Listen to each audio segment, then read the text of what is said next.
Hello দর্শক, আসসালামু আলাইকুম। আশা করি সকলেই ভালো আছেন। তো দর্শক, দেখতে পাচ্ছেন আমরা কিভাবে বেগুন সবজি গাছগুলো চাষ করে থাকি।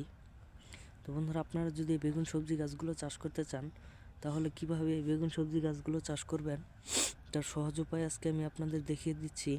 তো বন্ধুরা, এই সবজি গাছগুলো আপনারা যেখানে বেশিরভাগ রোদ হয় সেইখানে আপনারা এই গাছগুলো রোপণ করবেন, খোলা আকাশের নিচে। তারপরে আপনারা এই গাছগুলো রোপণ করার পরে এই গাছে প্রত্যেক দিন সকালে এবং বিকালে পানি দিবেন, যাতে গাছগুলো খুবই সুন্দর থাকে। তারপরে যখন গাছে একটু বড় হয়ে যাবে, তখন আপনারা কিছু রাসায়নিক সার দিবেন, যাতে করে গাছগুলো খুবই দ্রুত বেড়ে যায়। তারপরে দেওয়ার পরে আপনারা এই গাছগুলো প্রচুর পরিমাণের বড় হয়ে যাবে এবং এই গাছে প্রচুর পরিমাণে ফুল ধরবে। তখন বুঝে নেবেন যে আপনাদের গাছে প্রচুর পরিমাণের এই সবজিগুলো ধরবে।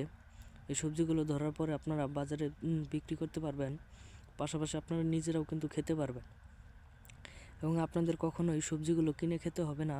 এবং আপনারাও অনেকটি গাছ এনে আপনারা রোপণ করে দিবেন, এতে করে আপনাদের কখনো সবজিগুলো কিনে খেতে হবে না।